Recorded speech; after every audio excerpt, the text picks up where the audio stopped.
Las intoxicaciones es un tema recurrente dentro del campo de la emergencia pediátrica, ¿no? Eh, y vamos a decir, buena parte de las intoxicaciones vienen derivadas de productos tóxicos que se usan en el campo, ¿no? Como químicos para plaguicidas, básicamente, ¿no? ¿No? Eh, de ahí que les inicio esta presentación con esta fotografía, ¿no?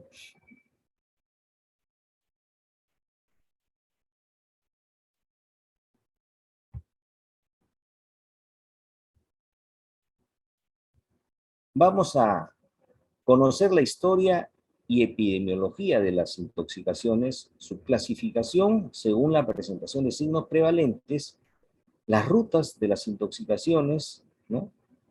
Así como sus factores de riesgo, ¿no? Tanto de las intoxicaciones como envenenamientos, las características clínicas de los denominados toxindromes, ¿no? Son síndromes tóxicos, ese es el término, síndromes tóxicos o toxindromes.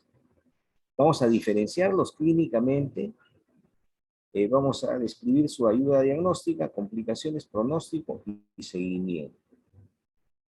Comienzo presentándoles una tragedia que ocurrió en la India, en una localidad de Bhopal en 1984, y lo que está de telón de fondo, diríamos, son los restos que quedaron de una fábrica donde se almacenaba y distribuía gas licuado, ¿no?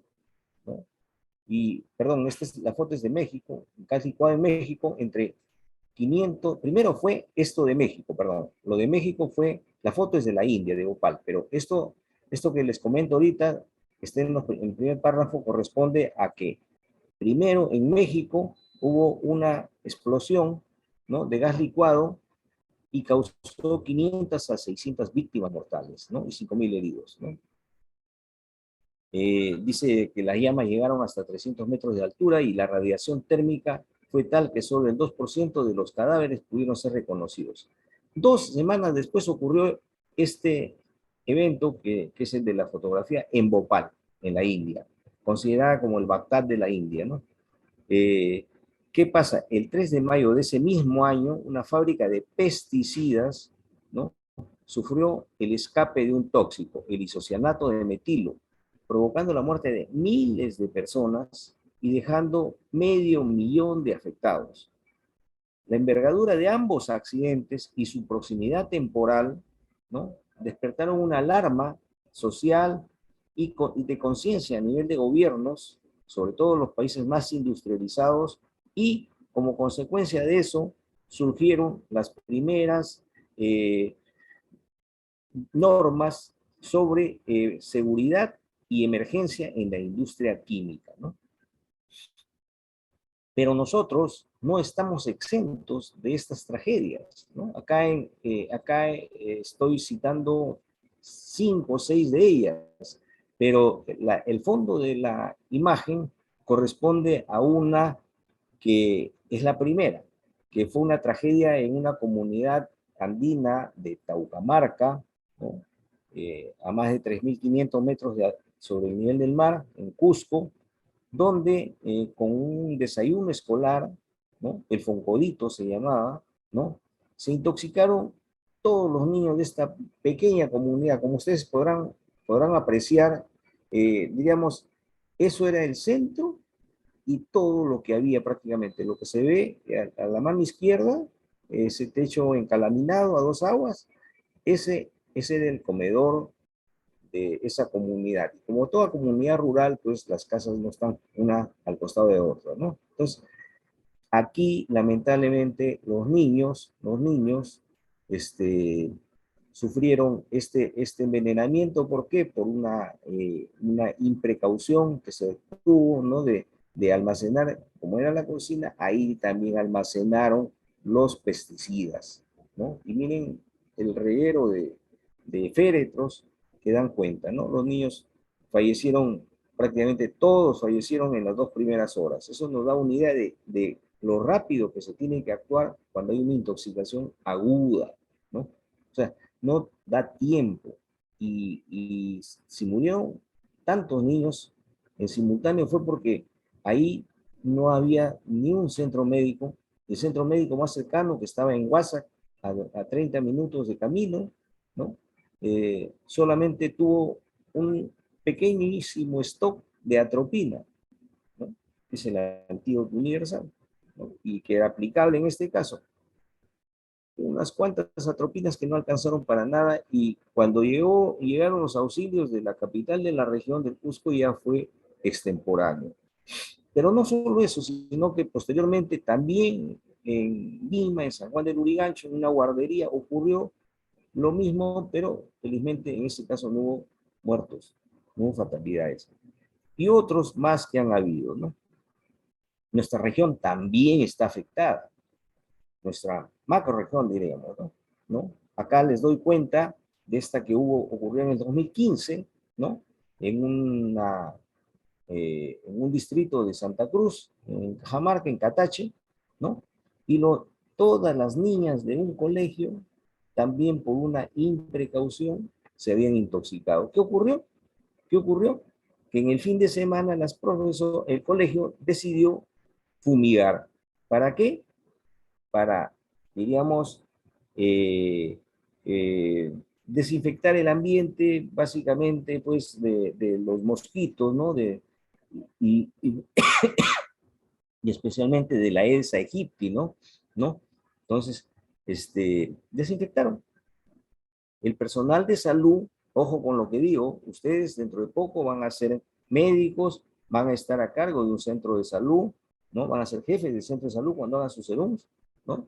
Y entonces, el personal del centro de salud de Catache, por hacerles un favor, ¿no? Concentró al doble, ¿no? La dosis recomendada del pesticida, ¿no? Y el resultado fue que el día lunes las niñas van al colegio y las profesoras completan la faena encerrándolas porque se tenían una reunión de coordinación y les echaron llave. No sé cómo, no sé cómo, alguien se percató de la situación y las niñas desfallecientes, eran adolescentes, todas, de la secundaria, desfallecientes las sacaron de su salón y todo el colegio prácticamente vino a Chiclayo, con el agravante de que en ese entonces había lluvias enormes que hicieron que se demore todavía el traslado. Es más, los transportadores también se intoxicaron, porque ustedes saben que en este caso los tóxicos, estamos hablando de órganos fosforados, ¿no?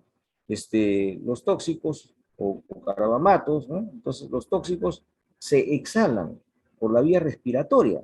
Y entonces en un ambiente cerrado, como en una ambulancia, después de estar como 18 o 20 horas en la ambulancia, ¿no? El personal también llegó intoxicado. Miren, les estoy dando algunos tips de qué es lo que ocurre. Primero, que hay que estar bien abastecido en el centro de labores con medicamentos para atender una fatalidad, no una emergencia única, sino como estos casos, porque son situaciones que ocurren, no diríamos infrecuentemente, sino de manera recurrente en nuestro país, ¿no? Y lo otro, también, así como en el CAB, ¿no? Lo primero que nosotros tenemos que hacer en la reanimación básica es no complicarla más sufriendo otro paro nosotros o sufriendo otro accidente nosotros. Hay que saber si estamos transportando a un intoxicado de un químico que se exhala por la vía respiratoria, bueno, hay que protegerse, pues, para que ese traslado sea seguro, tanto para el paciente como para nosotros. Muy bien. ¿Dónde estamos nosotros? Nosotros estamos en esta dimensión, ¿no es cierto? Esta es la que vemos nosotros, o sea, vemos, como dicen, la punta de la pirámide, ¿no? ¿No? La punta del iceberg, aunque nunca hemos visto un iceberg en vivo y en directo, ¿no? Pero bueno, nosotros vemos esto, ¿no? Vemos los estados clínicos, ¿no? Y proveemos atención médica. Pero Vemos obviamente que se tratan de, de intoxicaciones o envenenamientos que son provocados o accidentales, o pueden ser laborales también, ¿no? ¿No? O como en el otro caso que les he referido, por contacto, ¿no? ¿No? Pero no vemos esto.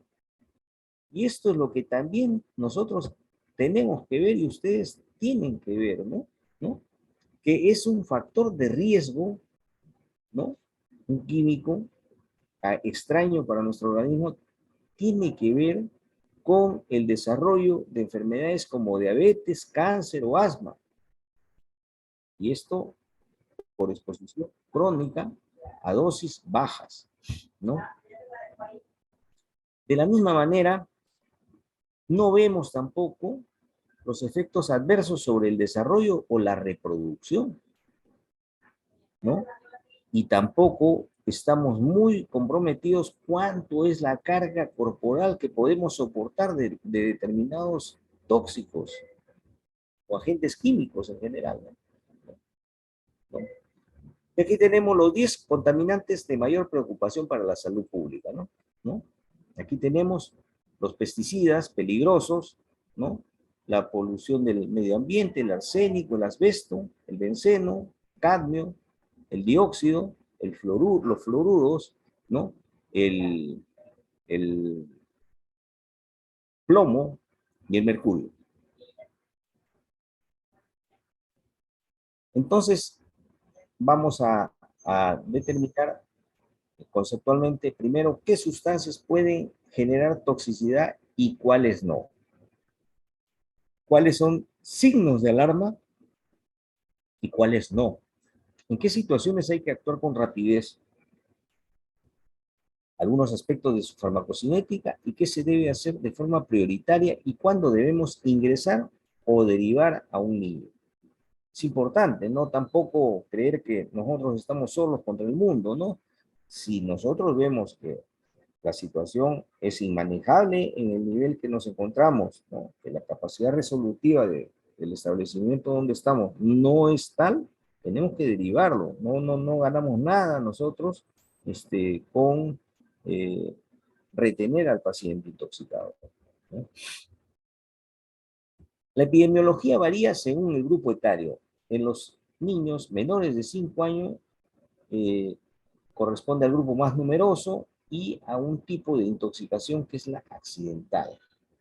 Mayormente ocurre en el hogar y de consulta casi inmediata. Recuerdo que una mamá estaba un domingo, ¿no? Enseñándole, acompañándolo, asistiéndolo en su tarea a su hijito mayor, mientras el pequeño jugaba. Cuando en eso ella bastante prevenida, ¿no? Notó que su niño ya no jugaba, el pequeño, sin, eh, sin demorar nada, ¿no? Sin mayor dilación, ¿no? Determinó qué tenía y se lo llevó a la emergencia. Se dio cuenta que el niño había ingerido una pila de esas como moneditas, ¿no? Que estaba en el control remoto del automóvil, que lo tenían ahí. Fíjense, lastimosamente se demoró un poco su atención porque fue a un centro, a un policlínico, ¿no? Que no tenía rayos X, lo derivaron al hospital principal, no había otorrino y terminó en el hospital regional Lambayeque, ¿no? Donde se le tomó la radiografía y se extrajo esa pila plana. Entonces, miren, lo importante, la mamá es el primer elemento que nosotros tenemos a la mano, que si es una mamá responsable, ella misma va a decirnos de qué se intoxicó el niño, cuál fue el veneno, fue el tóxico que ingirió, ¿no? Los niños generalmente están asintomáticos porque es casi inmediato, ¿no? Y el tóxico es conocido, ¿no? En cambio, en los adolescentes, las intoxicaciones son intencionales, con fines recreacionales o suicidas, ¿no? Recreacionales se refiere, pues, a intoxicaciones en reuniones, ¿no? ¿No? Generalmente son fuera del hogar y el tiempo de evolución es más prolongado. Eh, Generalmente los están sintomáticos, o sea, generalmente tienen síntomas ya, y su manejo resulta más complejo porque ya la intoxicación, el diagnóstico de ella está demorado, ¿no? Vamos a definir entonces qué cosa es un tóxico o veneno.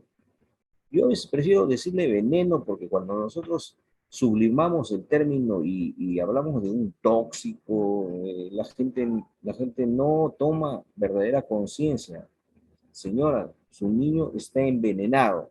Creo que eso es más categórico y bueno, tómenlo ustedes como una recomendación, ¿no? ¿No?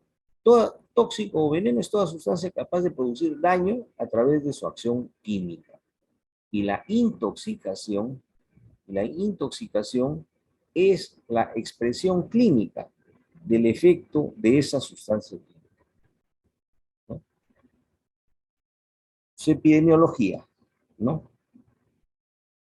En las más frecuentes tenemos que la ocurrencia es por productos de cuidado personal como cosméticos y otros, ¿no? ¿No? Pasta dental, jabón, en fin, ¿no? Eh, también medicamentos de uso frecuente en casa, analgésicos, o también por productos de limpieza, ¿no? Eh, Otro grupo de intoxicaciones en orden decreciente son también antihistamínicos, vitaminas, ¿no? Antigripales, o sea, medicamentos, ¿no? Y pesticidas y plantas. Entonces acá podemos discriminar de dónde viene el paciente intoxicado, ¿no? El paciente intoxicado viene de la ciudad, de un ambiente citadino. Entonces tenemos nosotros que estas dos columnas aplican. Pero si el paciente viene de un ambiente rural o semirural, probablemente la intoxicación corresponda a este otro grupo, ¿no? Acá vamos a ver una estadística donde se refiere que la mayoría de los casos han sido accidentales, en preescolares, y que los intentos de suicidio ocurren en adolescentes mayores de 12 años. Acá están tres gráficas de diferentes años, y más o menos la frecuencia es la misma, que la mayor incidencia de casos ocurre en el grupo de 1 a 4 años, ¿no? ¿No? Con un segundo pico alrededor de los 10 a 14 años, pero de menor cuantía, ¿no? Y según el agente tóxico, según el Hospital del Niño, es un trabajo de la Unidad de Vigilancia Epidemiológica, ¿no? Y es más o menos repetido, la estadística es más o menos repetida, ¿no? Tenemos en oscuro los medicamentos, ¿no? Los limpiadores, los pesticidas, combustibles y alcohol. Entonces, a ver si alguien del grupo me puede decir qué piensa de este empinamiento que muestra la Unidad de Vigilancia Epidemiológica del Hospital del Niño, este empinamiento que ha habido en este tiempo, en este periodo de tiempo. Después de ser tercera, aparece que es primera. A ver, si alguien me puede decir, los escucho. Hola, hola. Bueno, entonces le preguntaremos a Renzo André. Adelante, Renzo André, lo escucho. Renzo,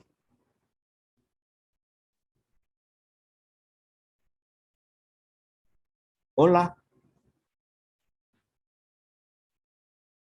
¿me están escuchando? Sí, doctor.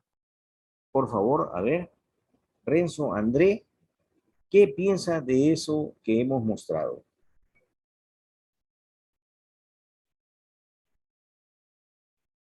Leslie, Stephanie, ¿qué piensa? Leslie, sí, le escucho. Leslie, Se le escuchó y se cortó se apagó su audio. Escucho. Leslie, Jocelyn, Jocelyn, ¿qué dice?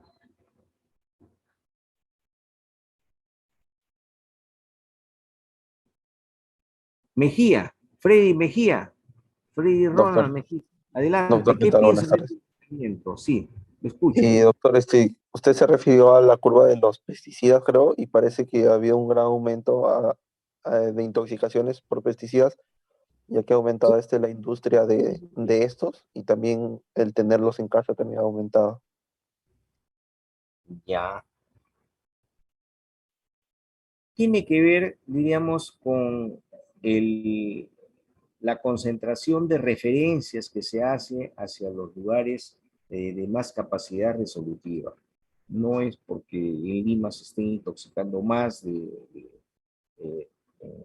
pesticidas, ¿no? Sino es porque, diríamos, hay una mayor fluidez en lo que son las referencias.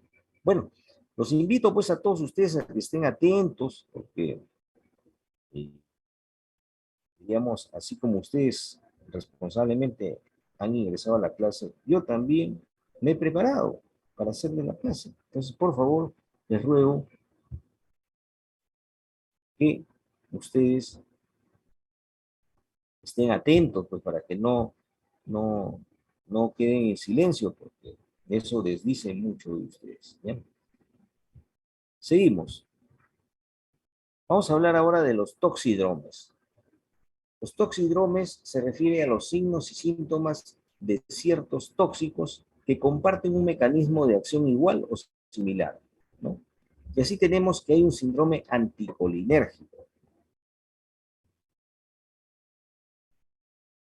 ¿Por qué se caracteriza el síndrome anticolinérgico? Por midriasis, sequedad de piel y mucosas, hipertermia, rubicundez facial, excitación psicomotriz y taquicardia, ¿cierto? ¿No?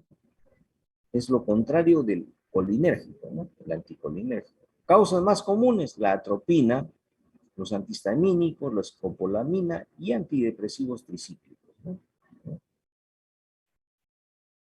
El síndrome colinérgico, por el contrario, se caracteriza por miosis, cialorrea, broncorrea, diaforesis, ¿no? O sea, acción del parasimpático, depresión del sensorio, vómitos, fasciculaciones, bradicardia o taquicardia. Y los principales causantes son los insecticidas, inhibidores de la colinesterasa, ¿no? Y también la fisostigmina. El síndrome simpático mimético remeda pues, los efectos de la adrenalina, ¿no? Excitación psicomotriz, midriasis, diaforesis, hipertensión, taquicardia, hipertermia. Causas fenilpropanolamina, pseudoefedrina, anfetamina, efedrina, cocaína, ¿no? Hay también un síndrome hipnótico sedante que tiene que ver mucho con el manejo medicamentoso que nosotros hacemos tanto a nivel de la consulta ambulatoria y sobre todo a nivel hospitalario, ¿no? Entonces, en el hipnótico sedante se acentúa la depresión de la conciencia y depresión respiratoria, es importante porque el paciente puede entrar durante un periodo en falla respiratoria y requerir asistencia respiratoria artificial. Hipotensión, o sea, el paciente va a tener un shock neurogénico, bradicardia, miosis, hipotermia, ¿no? Causas benzodiazepinas, el alcohol etílico, ¿no? Recuerden, pues, el alcohol etílico, todo lo que estamos describiendo da. Igual los barbitúricos, codeína, el fentanilo, morfina y meperidina. Síndrome extrapiramidal también tiene que ver con el uso o la prescripción de medicamentos por parte de nosotros, ¿no? ¿No? Especialmente el dibenhidriato, que es un antiemético, ¿no? Es un antiemético. Bueno, ahora ya se está usando menos el dibenhidriato, ¿no? Pero la metoclopramida mucho se usa, sobre todo en el reflujo, domperidona y otros más. ¿Qué pasa? El niño después de unas horas de haber ingerido algunos de estos productos, llega con unos signos extrapiramidales bien evidentes. Hay trismus, hay rigidez muscular, hay distonía, ¿no? Muscular, ¿no? Puede haber también gritos, ¿no? A modo de espasmo de glotis, ¿no? Ese es el síndrome extrapiramidal. Bueno, ¿qué hacemos? Pues como así como este conocido nuestro, que ahora nos está provocando la famosa viruela, ¿no? También piensa, nos, nos dice pues que tenemos que reflexionar cuando estamos ante un paciente en coma, con convulsiones, con acidosis, dificultad respiratoria, arritmia súbita, colapso circulatorio y alteración del estado mental. Claro, en el caso de que la mamá viene con el dato clarísimo de cuál es el veneno que su niño ha ingerido, ¿no? O el tóxico o el medicamento que se le ha administrado, ¿no? Es fácil, pero el tema es cómo actuamos en un niño que o bien se nos está ocultando qué es lo que tiene, cuál fue la causa, ¿no? O verdaderamente no se sabe y les llama la atención a los padres o cuidadores todo lo que estamos señalando, ¿no? Entonces, la historia no siempre es fácil de averiguar, especialmente cuando se trata de un niño o un suicida, ¿no? Hay que investigar antecedentes, salud física y psíquica, actividad, medicamentos de uso por el paciente, familiares, ¿no? ¿Dónde y con quién estuvo los pacientes en los últimos días y el lugar de ocurrencia, ¿no? El manejo en general va a ser primero estabilizarlo al paciente. Primero, estabilizarlo. Si no lo estabilizamos, de nada sirve los siguientes pasos.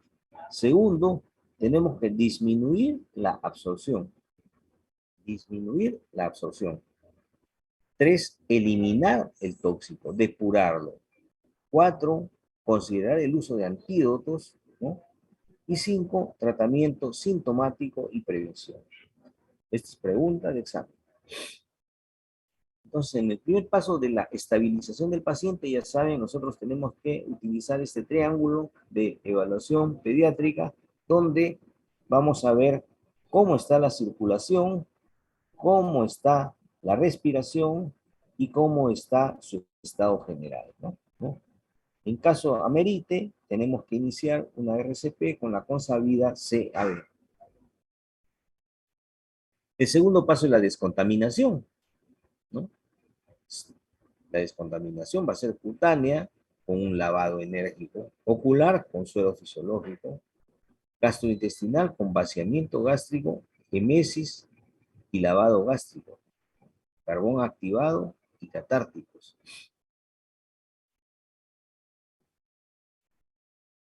Lavado gástrico. Vamos a explicar sobre el lavado gástrico.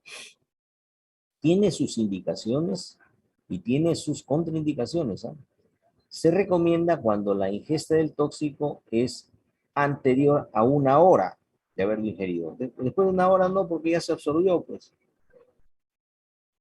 ya no tiene mayor sentido, ¿no? ¿En qué caso está contraindicado? Cuando se ha ingerido petróleo o corrosivos, ¿no? El petróleo, ¿por qué? Porque básicamente se va a inhalar, ¿no? Y si no se inhaló cuando lo ingirió, se va a inhalar cuando lo eliminamos, ¿no?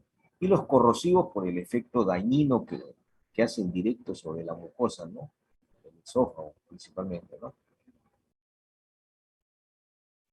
Y también no debemos hacer lavado gástrico cuando el paciente está inconsciente, cuando el paciente está con el sensorio comprometido. Solamente hacerlo cuando el paciente está consciente. Si no obedece órdenes, por más que esté despierto, no está orientado, mejor no usarlo.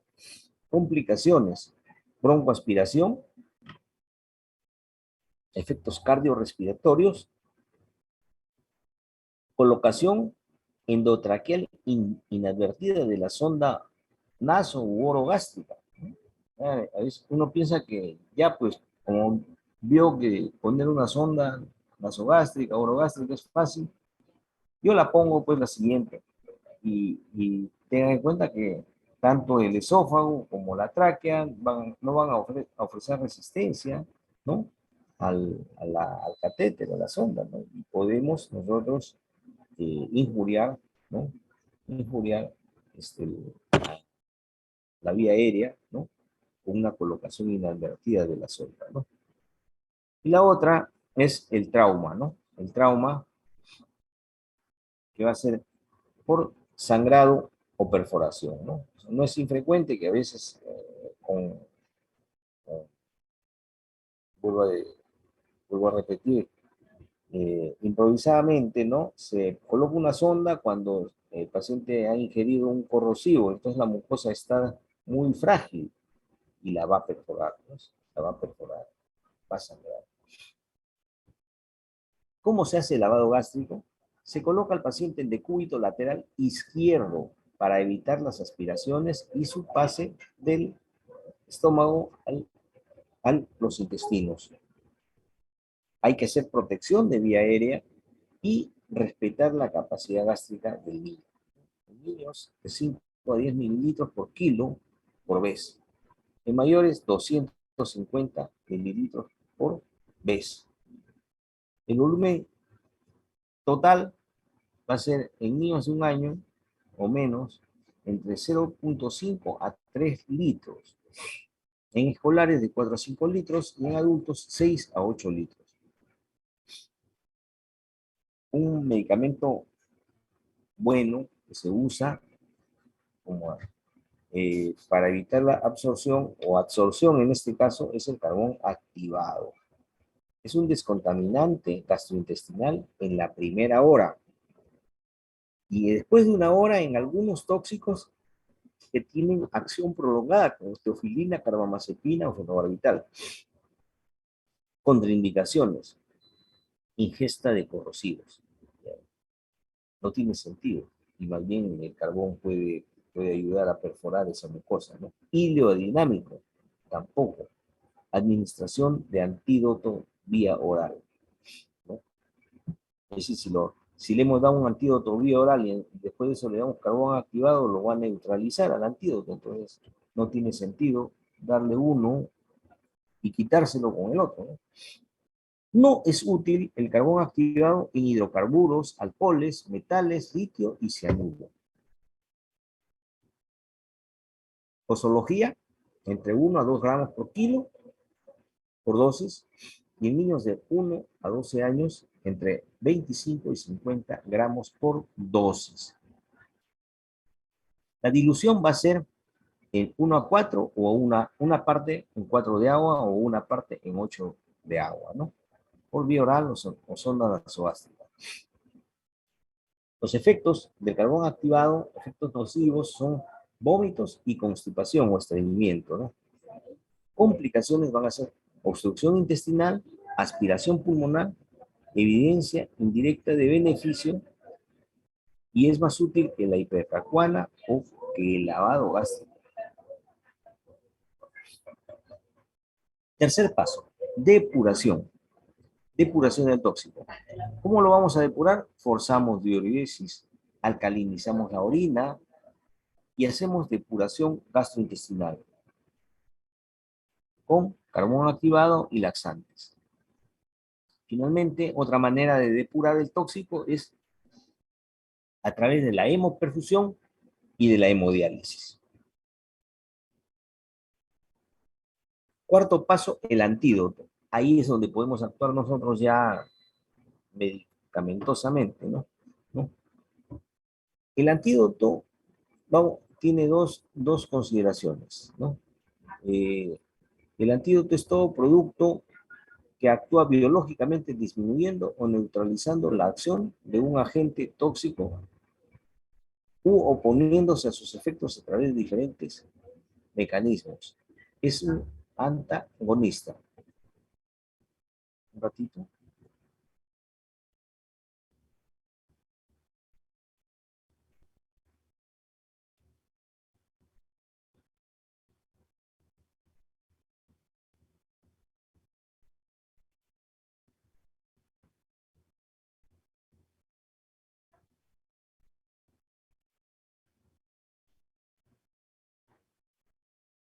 Ya.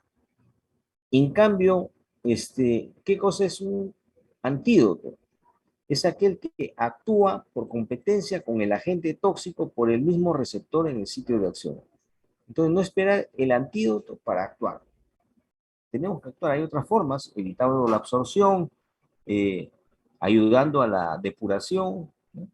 Podemos actuar, estabilizándolo, obviamente, al paciente, ¿no? Aquí tenemos una lista de los antídotos de los principales envenenamientos peligrosos, ¿no? ¿No? Vale mencionar que en relación a los opiáceos, la naloxona, podemos tener por fentanilo, por decir que, que es de uso relativamente frecuente, podemos tener problemas, ¿no? Con las benzodiazepinas, el flumacenilo, ¿no? Del paracetamol, la acetilcisteína y ni se diga más. De los órganos fosforados, atropina y pralidoxima. Y así, ¿no? Del metanol y del etilenglicol, el etanol. Del monóxido de carbono, el oxígeno, ¿no? Quinto paso, tratamiento sintomático. ¿De qué? De las convulsiones, del dolor, de la hipertermia, de las reacciones alérgicas. De convulsiones con diazepam 0.3 miligramos por kilo endovenoso por vez. Del dolor con analgésicos,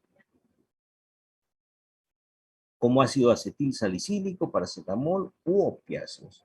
De la hipertermia, medios físicos, y de reacciones alérgicas, clorfenamina 0.4 miligramos por kilo endovenoso.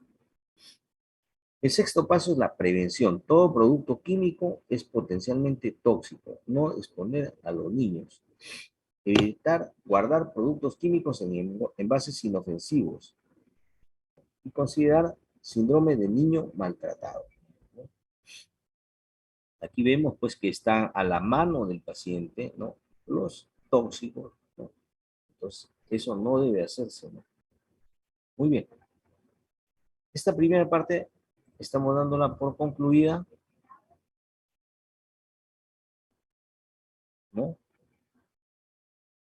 Si hubiera alguna pregunta, algo de parte de ustedes, adelante, los escucho.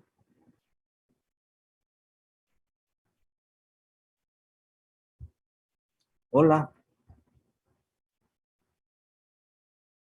Todo bien, doctor. Ah, sí, lo escuché, pero no Todo claro. bien, doctor. Ya. Entonces vamos a pasar a la segunda parte de la clase, ¿no? Que son las intoxicaciones por hidrocarburos. Esperar un momentito, ¿ya? Vamos a cargar la presentación.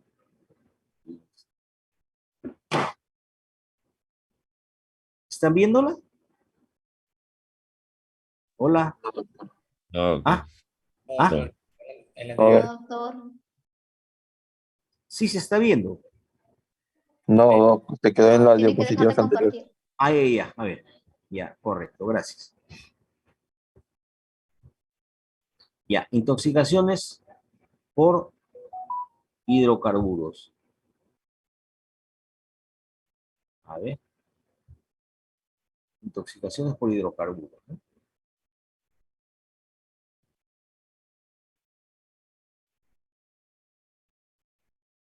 Acá una imagen harto conocida por nosotros de comienzos de este año, ¿no? Los primeros meses de este año, del gran derrame de petróleo que hubo en las proximidades de la refinería de Ventanilla en Lima, ¿no? Miren cómo quedó la playa totalmente contaminada. Y eso fue derivado, recordarán ustedes, de un tsunami que hubo en el Pacífico Occidental, ¿no? Y bueno, esa tremenda explosión no fue advertida, diríamos, oportunamente y dio lugar a que ocurriera tremendo desastre ecológico, ¿no? Entonces, las intoxicaciones por hidrocarburos, ¿no? Dependen de las características del mismo, así como de su viscosidad. Esto es de la resistencia a fluir. Cuando hablamos de viscosidad estamos hablando de resistencia al fluido. A menor viscosidad, mayor riesgo de aspiración. Sustancias menores de 50 unidades que tienen alto riesgo de aspiración, como el caso del petróleo o el queroseno. ¿No? Es característico, cuando se usaba como combustible el queroseno, muchísimo más que ahora, ¿no? No era infrecuente que los niños se aspiren. ¿Por qué? Porque es muy líquido, no es muy viscoso, mejor dicho, ¿no? La volatilidad de un líquido mide su capacidad de evaporarse. Pues una cosa es la viscosidad, que es la resistencia a fluir, y la volatilidad, que es la capacidad de evaporarse. A mayor volatilidad, mayor absorción por inhalación. Otro concepto es el de tensión superficial, que es la cohesión de moléculas sobre la superficie líquida. A menor tensión, mayor diseminación sobre los tejidos. Estas propiedades se correlacionan específicamente con el peso molecular del hidrocarburo, ¿no? Los hidrocarburos de bajo peso molecular tienen baja viscosidad y alta volatilidad, ¿no? Baja viscosidad y alta volatilidad. O sea, al tener baja viscosidad, tienen mayor riesgo de aspiración, y al tener alta volatilidad, el riesgo de absorción por inhalación es alto. Respecto a los pulmones, la toxicidad pulmonar depende de la aspiración, no de la absorción gastrointestinal. O sea, no es que porque se absorbió a nivel intestinal, no va por ahí. Es de la absorción que se hace a nivel de la vía aérea. Inicialmente hay un reemplazo del gas alveolar por el hidrocarburo vaporizado. Luego de eso ocurre una neumonitis química.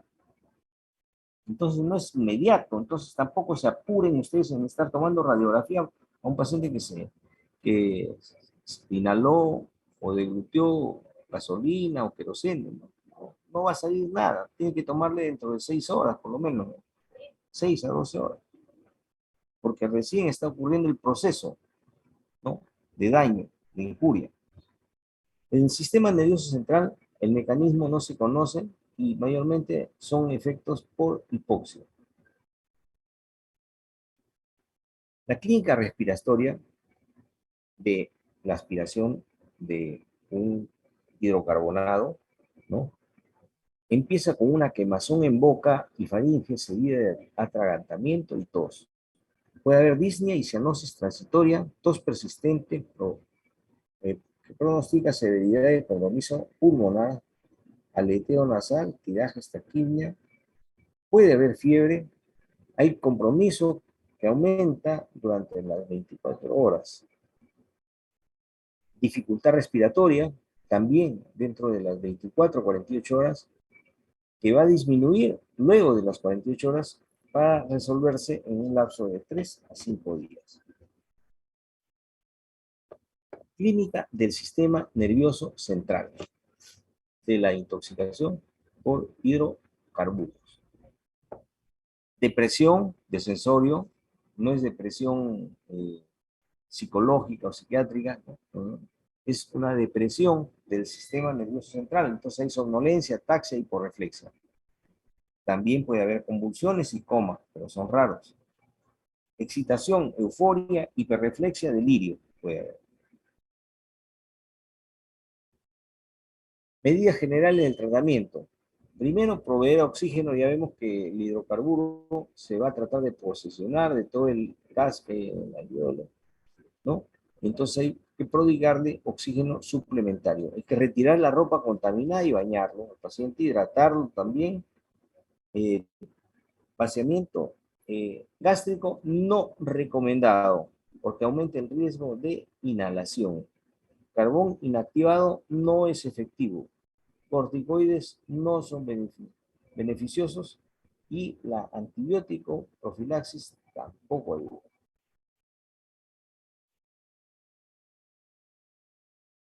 frente a la ingesta, si está sintomático al momento de la exposición, entonces pasa a recibir su evaluación inicial.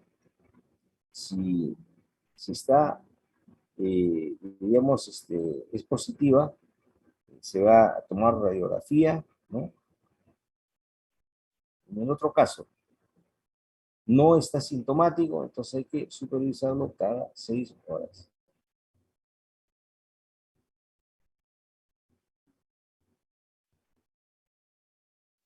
Aquí tenemos más imágenes de lo que fue el derrame de petróleo en Ventanilla, 20 de enero de 2022.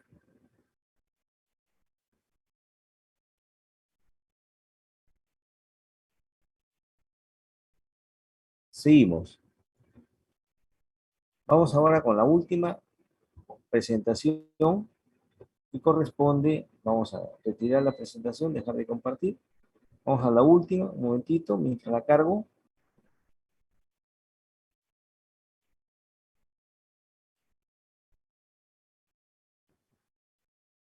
A ver, a ver.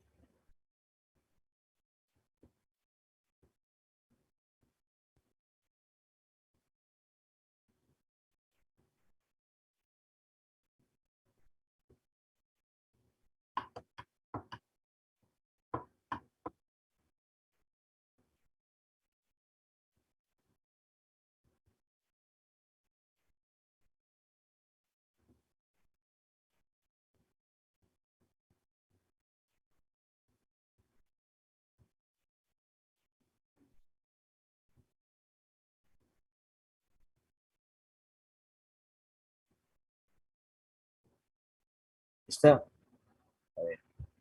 ¿Están viéndola? ¿Están viendo la presentación? Sí, doctor. Ya, muy bien. Entonces, esta niña fue una de las sobrevivientes a esa tragedia que les comenté del Cusco en Taucamarca, ¿no? Ya a estas alturas ya es una mujercita, pues ya de tener sus 23 años más o menos, ¿no? Una bebita en ese entonces, ¿no? Y sobrevivió a esta tragedia. Tuve oportunidad de estar ahí in situ, en Taucamarca, y trasladarla a ella y a otros niños más, ¿no? Primero al hospital del Cusco, y después a algunos que están todavía delicados, a Lima, ¿no? Pero a Dios gracias no ocurrió ninguna fatalidad más de las que ocurrieron en las 2 primeras horas. Entonces les comento prácticamente de primera persona cómo ha sido la historia clínica, ¿no? para que ustedes estén mejor documentados. Plaguicidas,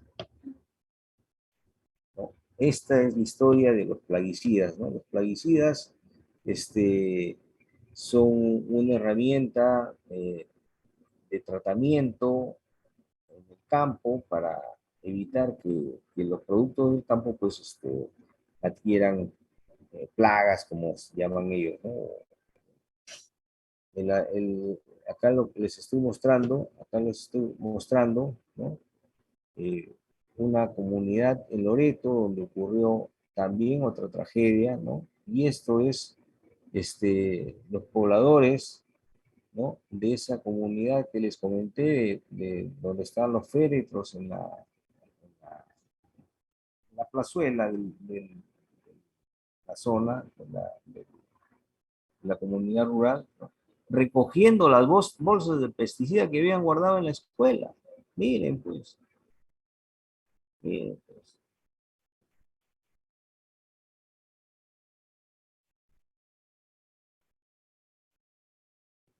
Los escenarios de exposición que pueden ser inadvertidos o subestimados en intoxicaciones leves o moderadas. Claro, cuando la intoxicación es severa termina en el hospital o fallece el paciente, ¿no? Pero cuando la intoxicación es leve o moderada, ¿no? Generalmente ha ocurrido en el campo y donde eh, tiene que ver mucho la distancia del cultivo, que el trabajador agrícola que vive en la casa en la estación del año y otras, ¿no? Los plaguicidas se utilizan para proteger los cultivos de insectos, malas hierbas, hongos y otras plagas. Pero no solamente van a causar efectos agudos, sino crónicos sobre la salud, y esto está en función de la cantidad y del modo de exposición.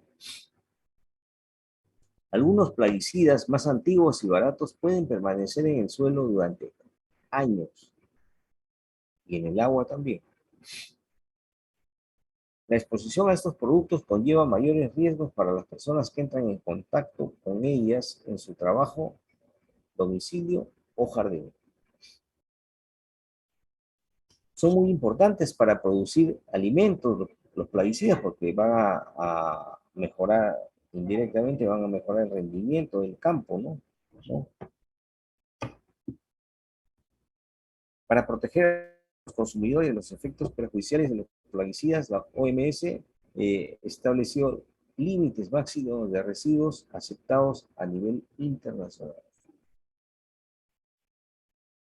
Y aquí una gráfica de cómo se ha venido comportando, ¿no?, en estos últimos años, del 2019 al 2021, ¿no? Eh, tenemos en una que corresponde las barras que corresponden al 2021 y la curva que corresponde al 2020 y la roja que corresponde al 2019. Como vemos, en el 2019, que es una curva bastante aproximada a la realidad, ¿no?, vemos que en los primeros meses del año, en la semana 6 epidemiológica, ¿no?, es donde se han concentrado más, tanto en el 2021, ¿no?, como en el 2019. Entonces, un segundo cuadro también nacional, donde vemos que la distribución de intoxicaciones por plaguicidas, ¿no?, intoxicaciones agudas por plaguicidas, ¿no? Ahí está la cantidad de pacientes que ha habido, ¿no?, etcétera, pero donde nos llama la atención, y por eso lo he puesto ahí, que nuestra región Lambayeque no ha reportado casos. Y es llamativo, porque nosotros somos una región agrícola por excelencia, ¿no? Llama la atención que no haya reportado. La Libertad ha reportado 4, Piura ha reportado 62, que son regiones que están contiguas a nosotros, ¿no?, y que tienen una similitud en lo que respecta a la producción de la región, ¿no? Son productoras de productos agrícolas o agropecuarios, ¿no? En relación a la distribución por grupos etarios, vemos que esto más afecta a la población adulta joven, ¿no? Este cuadro es del 2021 y se repite, es parecido al 2019 en los últimos tiempos, ¿no? El adulto joven es el que alcanza el máximo, ¿no? Pero si sumamos al adulto joven con todos los otros menores, con el adolescente, con el niño menor de 0 a 11 años, vemos que llega más o menos a 61, 62%.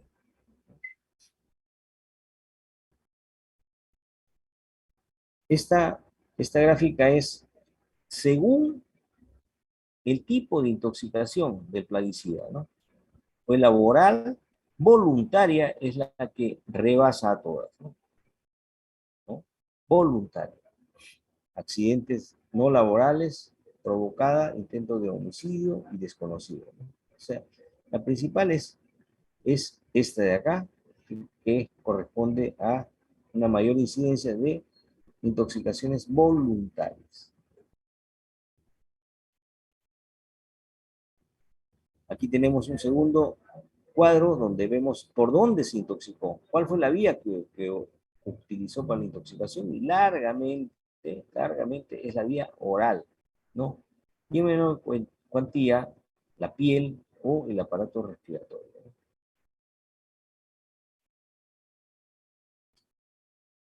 Ahora, la intoxicación según el grado de intoxicación, ¿no? La mayoría obviamente son leves. Los casos moderados también son consistentes. En cambio, la cantidad de casos graves sí llega a ser menos del 10%. Entonces, esta historia de los órganos fosforados data desde después de la Segunda Guerra Mundial, donde esta investigadora, ¿no? Rachel Carson, ¿no? Da cuenta, ¿no? de, de todos los riesgos y complicaciones respecto a la producción de estos químicos, ¿no? Entonces, ella saca este libro y también contribuyó más o menos a la misma época, quizás un poco motivada por todas estas intoxicaciones que estaban ocurriendo. Ella señala ya eh, en esto que llama la primavera silenciosa, ¿no? ¿No? Eh, y prende las primeras alarmas respecto a los tóxicos, ¿no? A los químicos tóxicos, ¿no? El término de órganos fosforados se refiere a cualquier grupo de químicos orgánicos que contiene fósforo. O sea, esa es la base. La valencia más predominante es la 3 y la 5. Y la mayoría de órganos fosforados son aplicaciones ambientales e industriales de tipo pentavalente. Son un grupo importante, esencialmente los ésteres disfóricos y fosfóricos, en los que la naturaleza y los sustituyentes unidos al fósforo juegan un papel importante en la determinación de la toxicidad.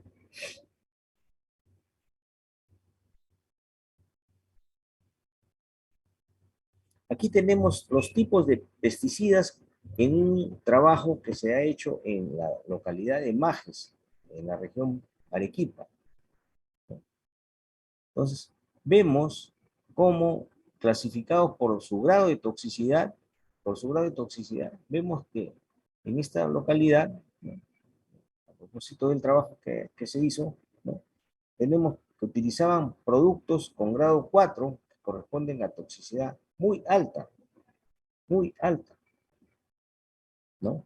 Y tanto, ¿cuáles son el metilparatión, por ejemplo? El malatión es de toxicidad moderada y los otros son de toxicidad leve.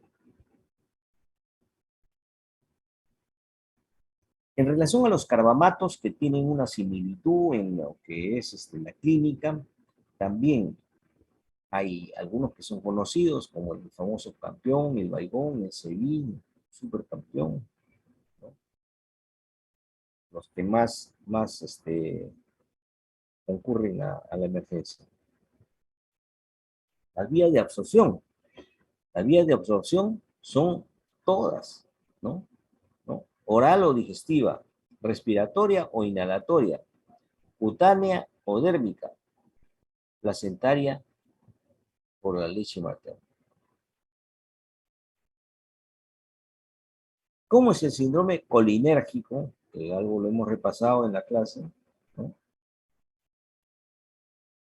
Consiste en que se inhibe a las colinesterasas con el consiguiente acúmulo de acetilcolina.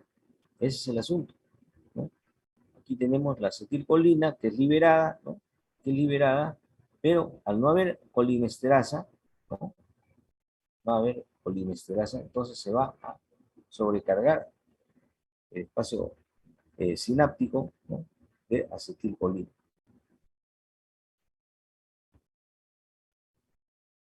Diagnóstico de intoxicación por plaguicidas. Todas las manifestaciones de la enfermedad tienen causas múltiples, tanto debidas a plaguicidas como ajenas a estas. No existen síntomas y señales específicas. Y muchos envenenamientos se caracterizan por las manifestaciones inesperadas.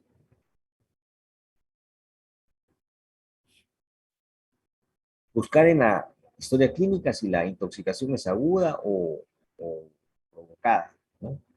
La vía de penetración y el tiempo de exposición, composición química del plaguicida, cantidad que ha sido ingerida, tratamiento en caso se haya administrado y posible contaminación de otras personas. En el examen clínico, debe tenerse presente que en la intoxicación por plaguicidas inhibidores de colinesterasa, la aparición de signos y síntomas depende del grado de inhibición de la enzima y, en todo caso, de la rapidez de este proceso. La intensidad y frecuencia puede variar según grado de intoxicación. Dependiendo de la actividad de los órganos fosforados o carbamatos a nivel de los receptores muscarínicos o nicotínicos, los signos y síntomas se van a agrupar en tres: el muscarínico, el síndrome nicotínico o del sistema nervioso central.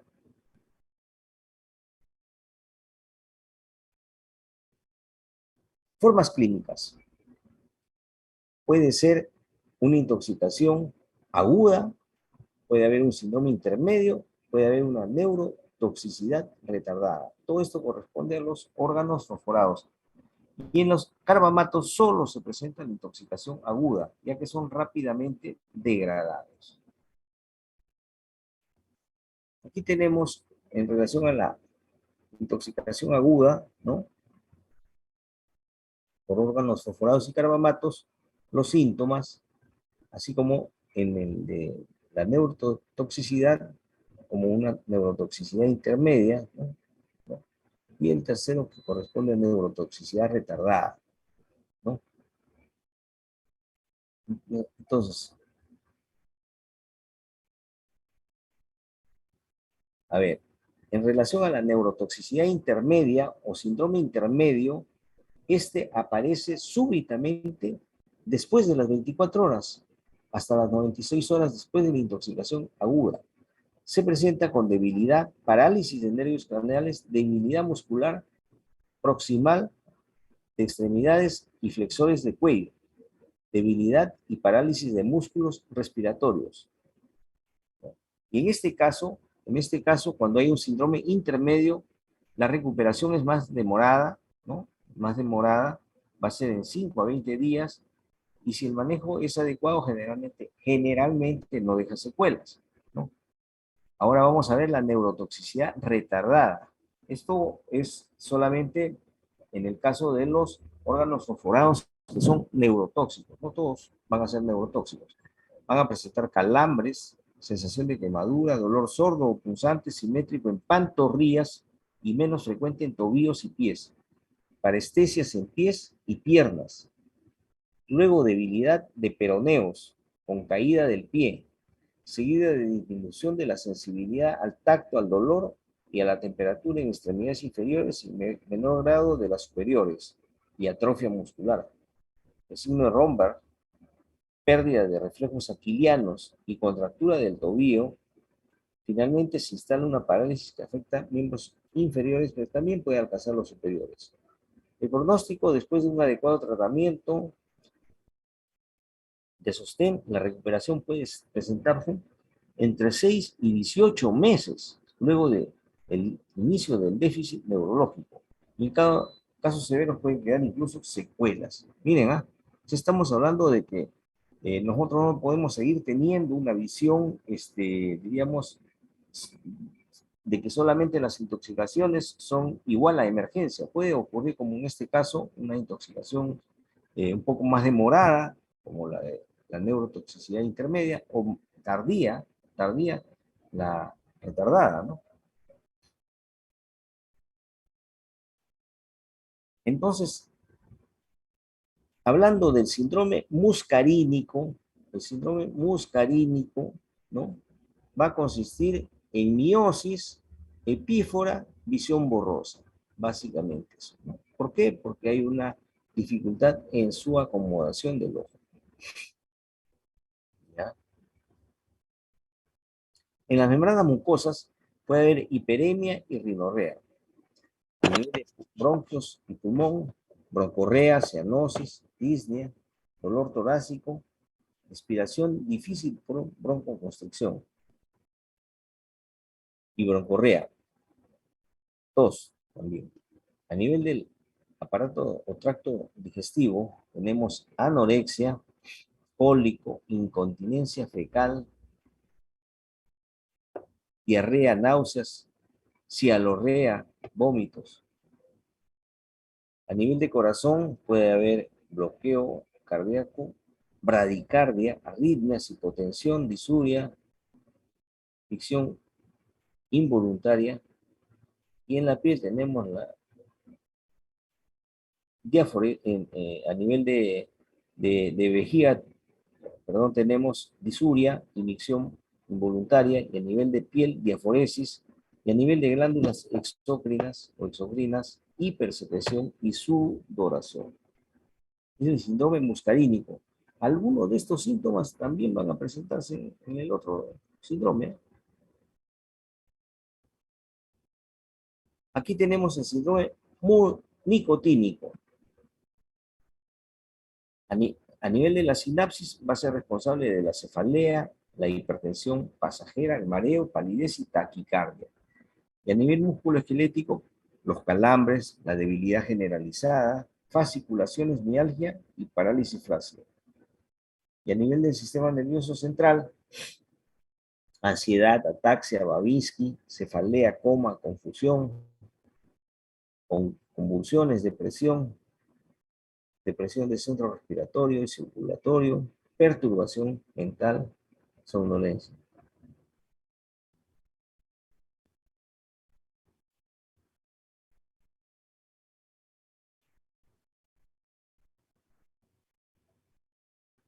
A ver.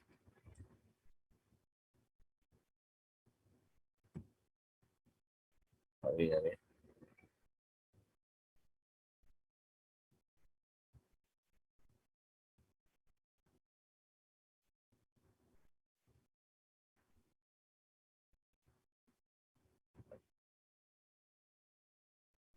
A ver.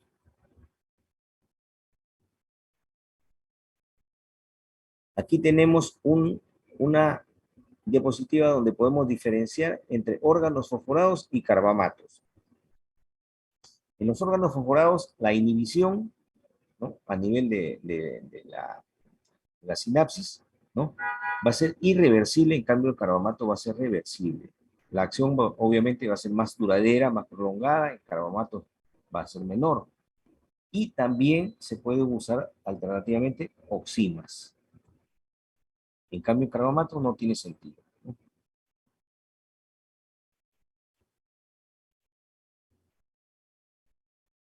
Efectos agudos de los síndromes más frecuentemente asociados. En la crisis colinérgica, en los insecticidas órganos fosforados. También hay dermatitis irritativas y alérgicas, hay síntomas respiratorios y síntomas digestivos y síndrome de irritación neurosensorial. Efectos crónicos. Esto es importante, vuelvo a repetir, esto es importante que tengamos en cuenta, ¿no? Alteración en la gestante de la fertilidad, muerte fetal, defectos al nacimiento, abortos espontáneos, disrupción ya en el lactante, endocrina, alteración en el neurodesarrollo, en el escolar, aumento del riesgo de cáncer hematológico y cerebral, y también déficit motor y de coordinación y memoria visual. Miren, o sea, estoy insistiendo en el hecho de que tengamos una visión más panorámica respecto a las intoxicaciones, no solamente veamos el momento, sino consideremos también las intoxicaciones que se dan crónicamente, ¿no? La FAO en el 2008, ha establecido una clasificación, ¿no?, por el grado de toxicidad ¿no? Y los ha clasificado en extremadamente peligroso, altamente peligroso, moderadamente peligroso, ligeramente peligroso y poco probable de presentar riesgo agudo, ¿no? Los altamente peligrosos son carcinogénicos, mutagénicos, afectan la reproducción, tienen toxicidad reproductiva. Es decir, eh, debemos también, si tenemos oportunidad de compartir con gente que trabaja en el campo, que tiene responsabilidades de trabajo en el campo, para que tengan en cuenta estas consideraciones, ¿no? Respecto a las pruebas de laboratorio, se establece el diagnóstico con la determinación de la actividad de la colinesterasa en sangre y los metabolitos en la orina pueden ser detectados, y lo hace en la Facultad de Farmacia de la Universidad de San Marcos, en Psicotox, apúntenlo, grábenlo, Psicotox, ¿no? Está a disposición del público las 24 horas del día, todos los días, ¿no? Y simplemente uno envía la muestra, ¿no? Después de hacer la coordinación telefónica, envía la muestra, ¿no?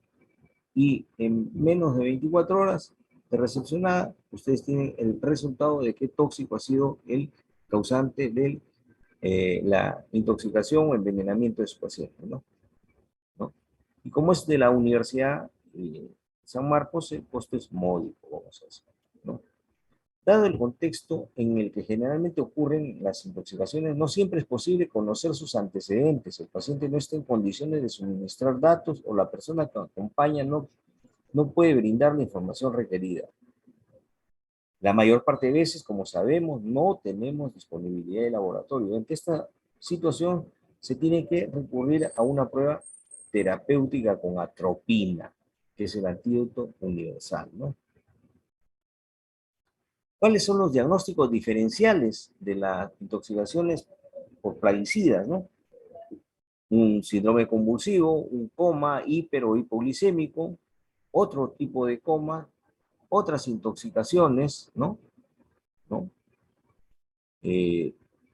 Intoxicación por mariscos también, cuadros neuropsiquiátricos como una neurosis conversiva, una enfermedad diarreica también, ¿no? Podemos pensar que es una enfermedad diarreica y el paciente está intoxicado, ¿no? Edema pulmonar asociado a otras etiologías, falla cardíaca, ICC, hiperreactividad bronquial, ¿no?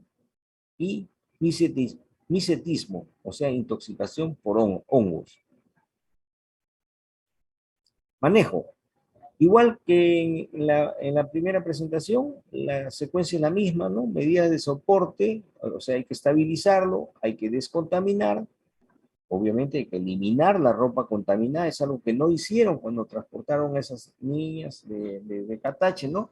Tuvieron la precaución de que vayan con otra ropa, entonces ahí han seguido contaminándose entre ellas mismas y a los transportadores. Lavar la piel y faneras con abundante agua y jabón, y lavar las mucosas con solución salina.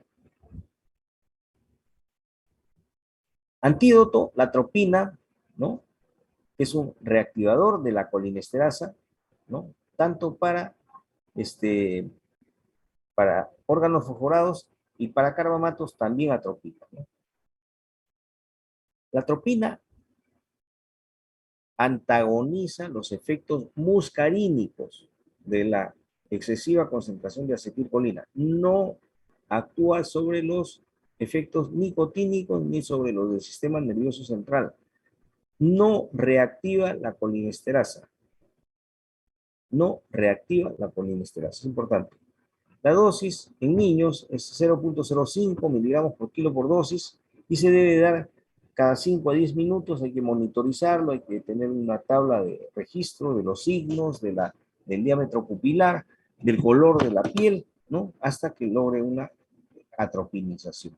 Las vías de administración de la atropina pueden ser varias, ¿no?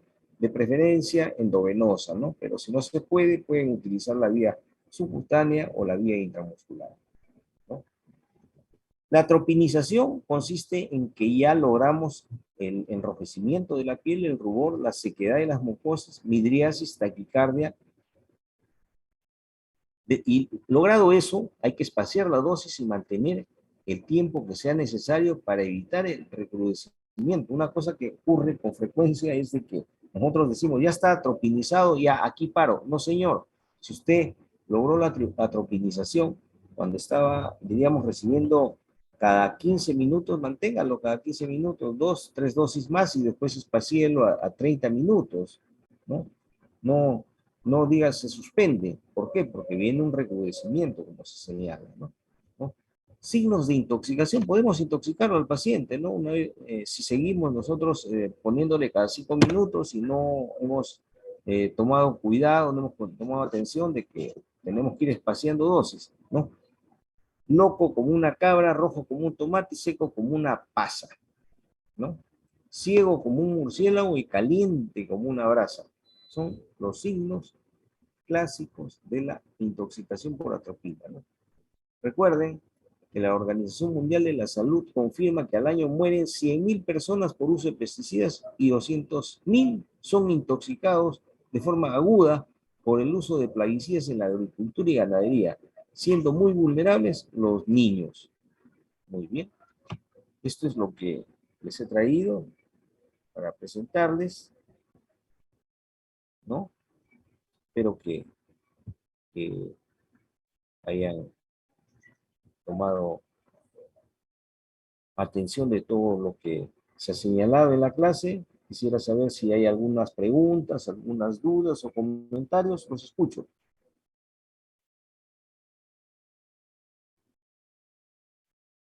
Hola. Buenas tardes. Nuevamente.